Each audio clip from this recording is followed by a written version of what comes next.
discussion points you want us to do. What is the animal health part in agribusiness? What is the livestock nutrition part in it? What are the market aspect? Or what role do you play as a vet in the market aspect? What is safe food? That is the traceability of, is it drugs, is it microbials, is it chemicals, is it the sanitation aspect? And the policies, what policies will vet push towards that? And then what are the risks in that agribusiness setup, be it cows, with milk, be it poultry, and then what are the genetics, just like the vet who was here discussed it, and then what's the income, what's the proposed income. I've heard him also discuss when we talk about subsistence farming, is that farmer already having enough food in his own homestead? So when we come to animal health, we are discussing it through what we call an animal health plan. So what is animal health plan? In animal health plan, it should be that plan that has a continuous improvement. And giving an example is if you are in farm A and the farmer wants to purchase another cow, there should be a system within farm A that animal coming in will have a place to start. So that animal coming has its own data. It will come in with data that it's disease-free, it has a vaccination program, it has a cost, it has a milk product. So it will start from a certain plan. And because you don't want to miss that cow that is coming in with the already good plan you have, it has what we call an isolation point. So you start with it from a point and you go cleaning it towards the kind of status that you have. And then the thing is that we are trying to do what we call developing health, a health building, not in terms of a structure, but a system. A system that when you talk about health, animal health, you cannot exclude the health of the people living with you, the health of the people, the environment around you. So because we already at times have outbreaks of diseases. So what is this health building system that actually marries with the environment around, with the control measures, be it government, be it your neighbors, be it others. So it's a systematic plan that covers that. And then it should be leading. I should be, if I come in as a visitor, I'm able to know there is a footbath or a car bath at the gate. How regularly do I change it? What chemicals do I use for my footbath? What kind of resistance will I get from the same thing? Because we buy disinfectants and we keep changing them on trade names. But we do not change them on the chemical behind. Is it tolerant to the microorganism that you are targeting within the health plan? And so we don't want, we want a system that is not so dependent on veterinary medicine, but one that has what we call control, and a system that you can be able to do biosecurity and only do the medicine when need be. So such a system we must have that has what we call a good production with minimal costs. That is what we call one with low economies of scale. So economies of scale is all that cost that is within that system, be it a daily, starting from the cost of the disinfectant, the cost of hiring, the cost of the system maintenance, the electricity, the transport of the milk, the vet that is involved, the animal production person, the sanitation and the water, all that. It should be a great one that has low economy, that the costs are lower than its production. And so a good monitoring system is one that improves the health. We've just discussed animal welfare, and we were discussing the previous discussion with the vet who was here discussed about environment and animal welfare, the cost of controlling heat. And it's a lifetime that vets have to include an ecologist in everything that you do.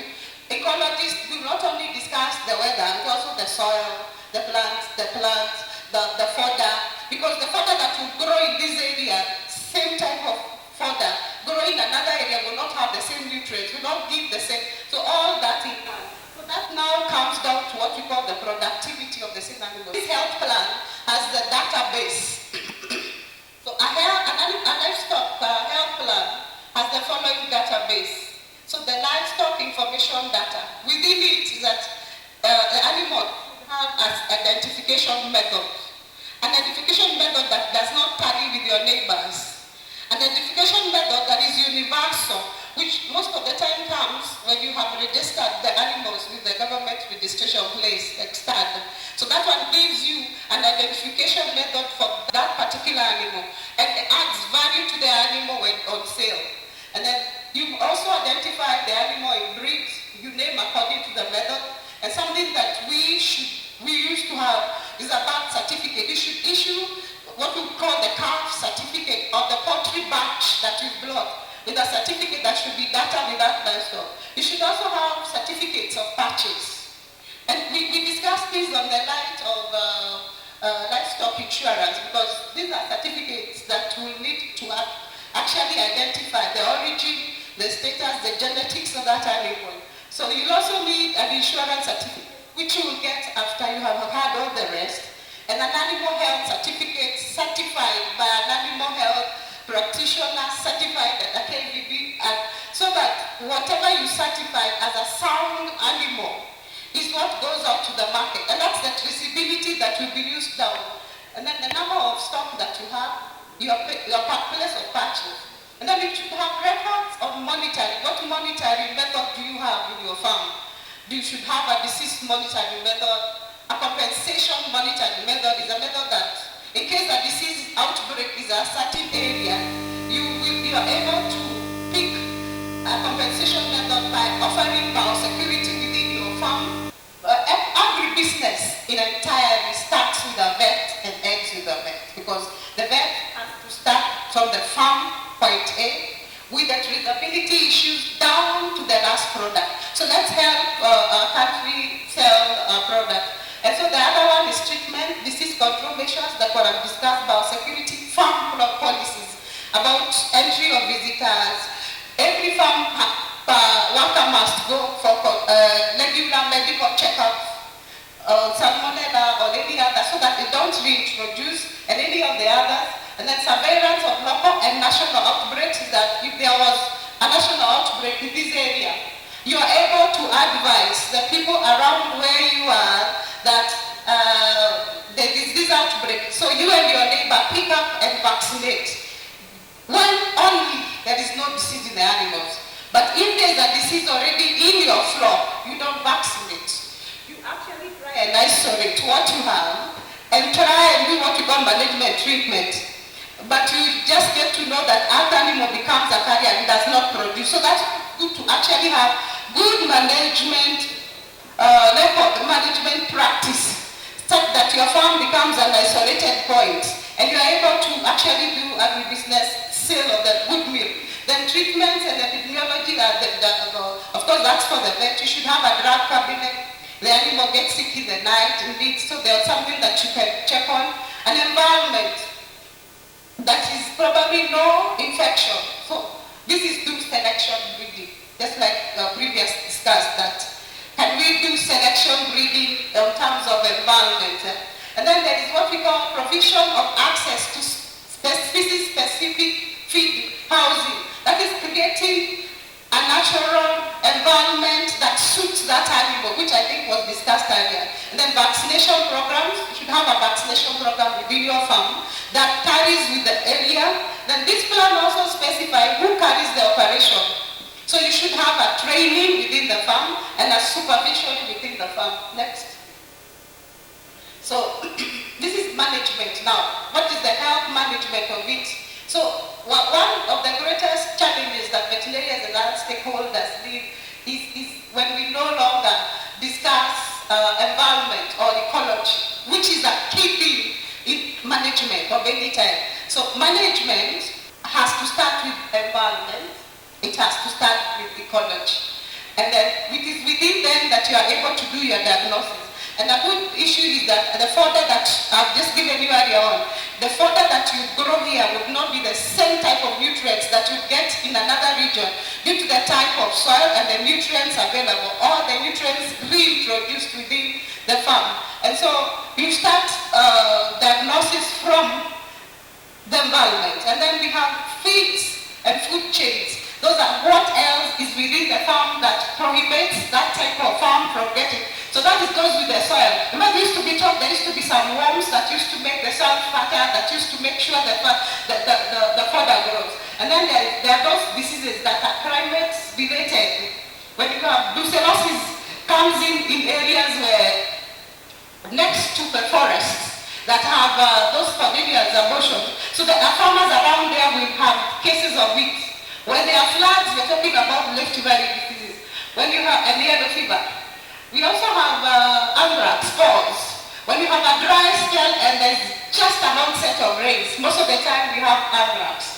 Because that's the time when the spores, the dormant spores, now starts proliferating. So when you go to a farm, all those factors carry on. So you also discuss the socioeconomic status of a certain area.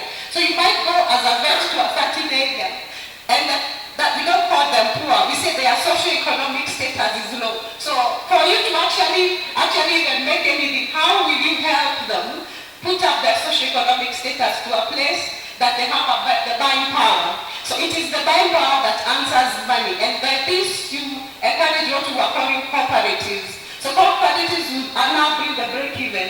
So you also bring in the issue of One Health concept. The One Health, the zoonosis, which is interrelated. The conservation medicine is something that we've not done, but conservation medicine is very, very important. One makes, you see the tree cover. If this area did not have that tree cover, and you put your animals here, they will suffer the heat stroke. There are some nutrients that these trees give to the animals still. So you cannot diagnose outside vet without considering ecology, conservation medicine, biological effects. We discussed the beetle. What does the beetle do to the soil? How does it try to bring all that? And then they need to have what we call alternative conventional tools that are used in disease control. They push for policies and protocols. Of course, that we know the transit of animals to slaughterhouses, the vaccination program, and the good issue of forensic medicine, which comes in. We have cases of people eating cat meat. We have cases of people having what we call sexual, whatever, using the animals. And now, those are issues that need forensic medicine. There's something else I want us to discuss now: livestock nutrition as a third factor, and just like we were taught in school, what is the balanced diet? A balanced diet has compounds for all that, the protein, the energy, the vitamins, the trace elements, all that is needed. How do you get that for the animals? And the nutrition is related to what we call temperature. So the temperature of an animal is regulated through water. And a lactating animal will need more of the water. An animal in different gestation periods will also need more of the water because of the milk. So the component of water should be ad libitum. And then something else I want us to discuss is proteins, which we discussed with the previous person. And the thing is that I see people putting fish meal, buta, you know that small fish that they're making for poultry, yeah? Actually, it adds no value to the feeds because poultry needs the amino acid. They don't need the full fish. Yeah? They need the amino acid in the feeds for it to get the protein content. That is a very key thing. And another thing is that animals make their own protein through the rumen. It is the rumen microbes, through its synthesis, that actually make the proteins. So as much as we'll say we'll give them Lucerne, if the rumen process is interfered with, and there are less microbes, the proteins in the animals will be deficient. And so it is within the fodder that you give that has a bit of the proteins that the animal is able now to remove and provide. But you cannot directly provide the animal, a cow, with the protein. And then we have the energy part, and something else about protein. As bad as the protein is that a protein deficient animal breaks down its lean body. That's why when we have issues of drought, the animal becomes lean because the animal breaks down its lining or its body flesh to provide for the protein. And then energy comes from carbohydrates, which is also the plant material. Vitamins and minerals, colluminants, are synthesized. So vitamin B is the only one that is synthesized in the rumen. So every day the animal needs to have the fat-soluble vitamin, the ADEC, which should be continuously provided to the animal. So as much as you are providing vitamins, the best vitamins to provide to the animal is ADEC. So vitamin D will always be at the vitamin. This is the anatomy of the rumen, and we need to discuss anatomy so that we discuss the pros and cons. So the rumen is the one that does the mechanical breakdown, of the fodder that comes. And within it there are microbes. And within them we call them the symbiotic microbes because they actually benefit from the breakdown they themselves within it. So we create an environment within which the same microbe will not die but continue bringing the digestion part of it. So you remember the structures, the anatomical structures of the rumen. But the key thing I want us to discuss is that the temperature in the rumen. The temperature in the rumen should be between 38 to 40. So the moment that the temperature goes higher, it affects the digestibility of the animal, of the feed. And so you will have cases of blocks. You have cases of indigestion. So the animal will need a lot of water to maintain that. And then there is a pH of 6.7. So when you have a pH that is higher than that, it will cause the breakdown. I also wanted to bring up the issue of the vagus nerve, which controls the stomach movement. So when you have issues of no digestion, that is also a point to check. And a good point now we want to discuss rumen microbes. What are rumen microbes? Rumen microbes are those good bacteria, good fungal, good microorganisms that help synthesize the fodder. And so most of the microbes digest cellulose, others digest cellulose, others provide good amino acids like we discussed amino acids from the rumen, and then microbes synthesize vitamin B. So there are two key things. Next. Now, this is what we call, when you go to the field, you'll find probiotic cell in there. So these are the types of bacteria that you find, the good bacteria, the good protozoas, the good fungi, that are the good microbes that help in digestion. And if you can see that they are at different pH, And we said, remember we said the pH should be 6.7. So the moment you buy one that is only a lactate user, you will cause a situation of lactic buildup. So you should buy a broad spectrum probiotics. That one, if you buy one that is a lactate user, you buy the one that is a lactate producer, they will actually bring the pH to 6.7, which is neither acidic, neither alkaline. If you buy only one, under the fiber one, that only bites the fiber, you will have the lactic acid buildup. So it's good to check when you're buying probiotics, what probiotics are they selling? And then probiotics also depend with the dosage. Like we discussed the strain, how frequent should it be introduced to the feed, what kind of interactions, which, you see, if probiotics can also be denatured or killed by antibiotics. So you should know when do you replenish the good bacteria after an antibiotic dosage, and then health, the nutrition of the animal, the stress, and the genetics. So probiotics are introduced to improve what we call the feed conversion efficiency. And they help that by also reducing the mortality, they speed the growth. And those are, and this is flora that's within the intestine that keeps up the non-pathogenic bacteria that forms that. So these are the things you look at. Because if you go to the farm and you're told there's a lot of lactic buildup, it's because one particular good bacteria is not there to stop the lactate production. And so, toxin binders, I think I'll just mention because I have 3 minutes there. Toxin binders and probiotics. So most probiotics have one strain which is not around. You should not buy one strain, and we've discussed because of pH and what it's supposed to work on. And then you find Streptococcus. Streptococcus has been known to also increase the resistance of bacteria. So if you introduce it at high, you'll be causing high introduction of bacteria and resistance to antibiotics and the rest. And then we have most of what we see today in the markets are lactobacillus and all that. And they do not work alone. So you should know that if you have one producing lactic, you should introduce the one that uses the lactic so that you you remove the acidic buffer so that you create the pH going back to 6.7. Then further preparation, actually, like I told my previous We don't need silage that is underground. It's actually the cause of aflatoxin, is that we need the toxin binders, and we say they are poultry probiotics and nucleotides.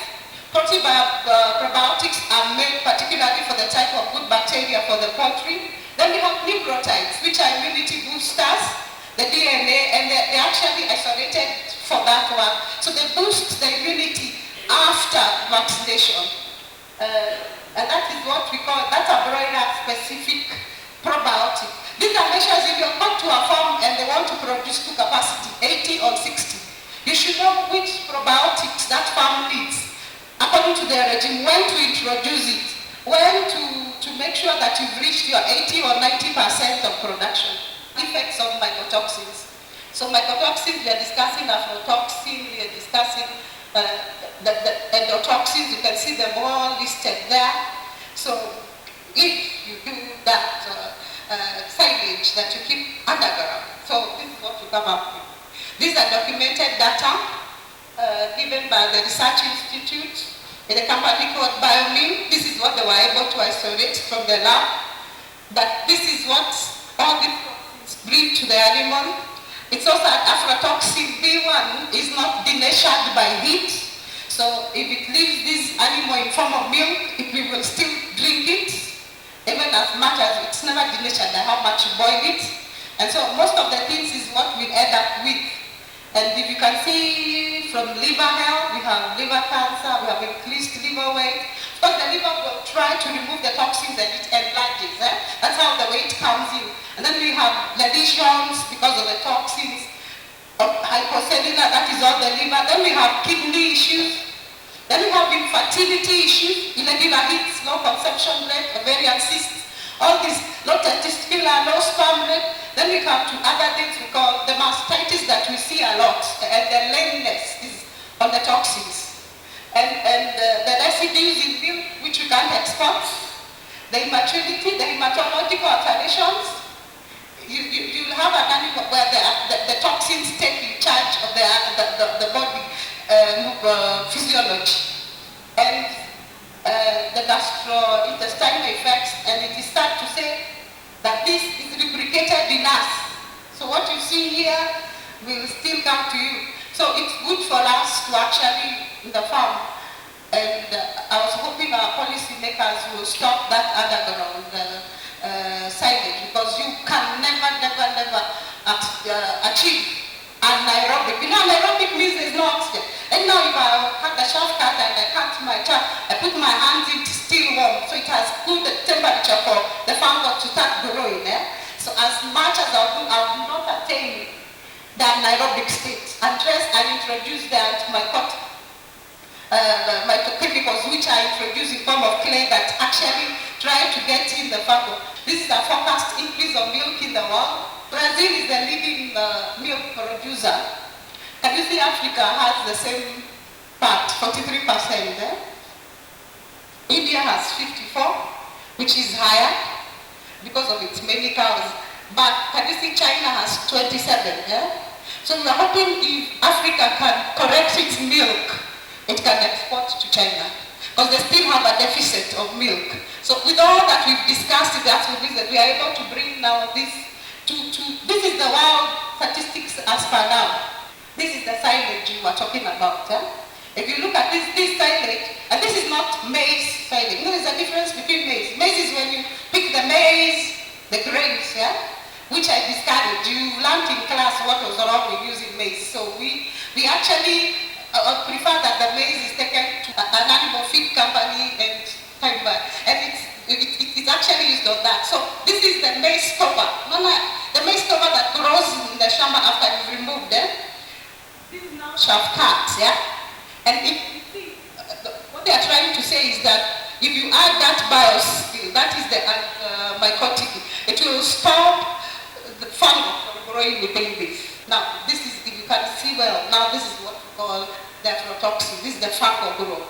You see, this is an actual. These are natural. And these things are data that have been picked almost everywhere. This is the growth of it. You can never in life achieve anaerobic states. Even if you use the antimycotic, you still have issues And so mycotoxin management for ruminant needs to address a wide range of mycotoxins. And there is one there. Did you see there is a biofix for prior and this one when you're actually giving the animals? It's on fodder. You realize we are not talking about animal feeds, daily meal. This is fodder. Yeah? Those are the benefits you wanted to give. There's something I wanted to talk about prebiotics.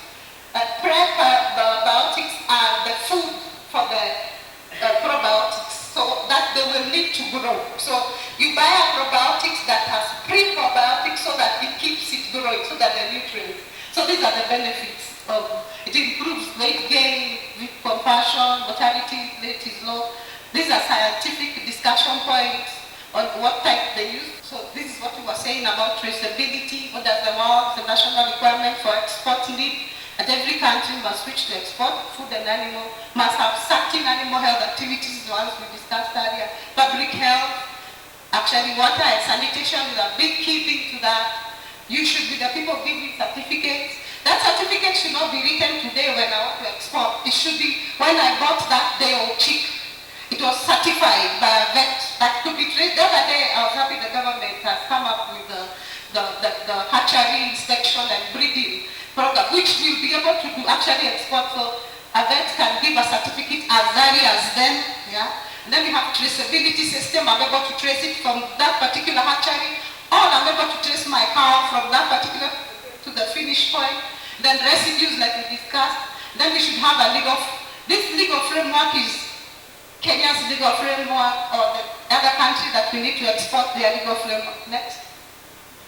So the WHO, the law power and law animal health, these are the certification you vets should have. So we are still discussing agribusiness. So it should be a certification on animal safety, food safety. And that's why we were pushing the other day. I wish we would have Food and Drugs Act. And I asked, because you see, you still be the people to certify food on animals. Biosecurity issues is, like we discussed, you should not be buying chemicals for disinfectants by trade name as much as you want to sell. You should be looking at all that. Organic is only works for actually the food and mouth. It does not work for E. coli or salmonella. That's something known. Do you know sodium hypochlorite is the jig? Nobody recommends it. That jig is very important. I find it in today's maternity. They'll be told to carry jig when they are going there. So introduce it back. Only use disinfectants for 3 months and then move. If you use hypochlorite, next time use a chlorine base, next time use an ammonia base, then use an iodophor, keep changing them. And then what we were discussed, horizontal and vertical transmission of diseases, and mostly is the day-old chicks. So the vertical transmission, some cases of mycoplasma and salmonella are passed on from the mother chick to the brooder to the day-old chick to the finish. As much as you pump as much antibiotics, that bird will never produce 30%. Actually, it will keep dying of peritonitis. It keeps dying because you know salmonella will be so happy the animal starts, the bird starts laying and there is a lot of egg yolk, so it keeps growing there and it becomes a carrier. So buy day-old chicks from a recommended hatchery that does not have salmonella or mycoplasma down. And that is a good thing, like we said, we discussed maternal about enrichment, market, preposition, limited labor so that you have higher production, political factors, policy, trade agreements, trade restrictions, legislative. These are the policies. This is what the people in policy should be helping us. Land use. How much of the land use should we put on animals? Stop people from putting high-rise buildings where there is less farm production viability, natural hazards like drought, flood. What is break-even point? It's that point where the production is higher than the cost. How do you make farmers to achieve break-even points? By increasing their production, by congregating many farmers in a group called cooperative, such that the overheads are in one. They have one vet, they have one transport system, they have one cooler place, they have one financial, they have all that. And something else the vets are not doing. We've not seen vets doing congregated services. We see lawyers doing law firms, like 5 of them in one. We see medics having a hospital, but we want to encourage vets so that you have your good discipline on breeding, on any other. so that we actually are able to cut our costs. It's still part of it, so you're able to charge less. Financial institute, now what is agribusiness? It's that point of lifting the farmer from low income to high income, financing them through banking systems. I know cage system is an issue of welfare, but that's for purchase for cows or pigs. A farmer will ask you, how many pigs will I make to break even? How many cows will I to break even? And then the bridge now between most of them, they are very cost effective. Today, I was telling you the break-even point for poultry is 1,000 baht. Yeah? The amount of feeds that 1,000 baht is 2 baht. 1 baht is 3,700. So you need 6,000 to feed those cows every day. Every day. Who can afford 6,000 every day? It's a capital-intensive project, yeah? Which can be best if you aggregate farmers together, get an institute to finance them. There are people already giving the feeds against the production until end month. So they are able to break even on that. Yeah, that is what you make when you're on eggs. That's the production of eggs. For you to reach 85% and 100, number of trays, the cost at 280 today per tray. And then if that's the eggs, the cost of feeds, it was at 27 when I was writing, I understand it's at 30 something. So this is the cost per day. Yeah. So what is the gross profit? It's 2,000 per day, 4,000 on 100% production. And then what is the monthly income for this farmer? This farmer gets 1,700, and he also gets 24,000 on 100%. So when does the farmer achieve the 100%? When we have all those things we've discussed. This is milk. So we are saying most people have 7 liters. So we deduct the cost of transit, cooperative. So the buy at 36, they make 7,900 a month. But the rest are making 144, and that's the break.